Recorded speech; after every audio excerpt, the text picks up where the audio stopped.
একদিন একটা জামা কিনেছিলাম।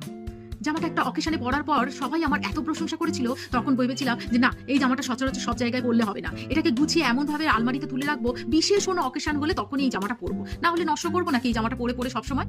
সেইভাবে গুছিয়ে রাখলাম আলমারিতে।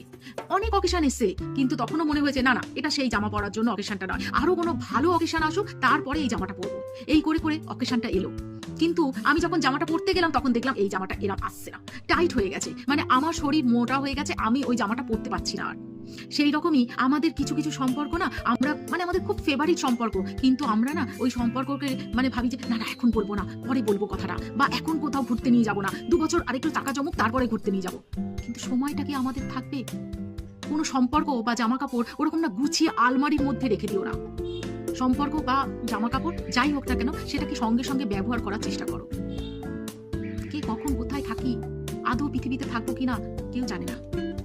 যখনকার জিনিস তখনই বলে ফেলা দরকার, আর যখনকার জিনিস তখনই পড়ে নেওয়া দরকার, তাই না? গুছিয়ে রেখে কি হবে?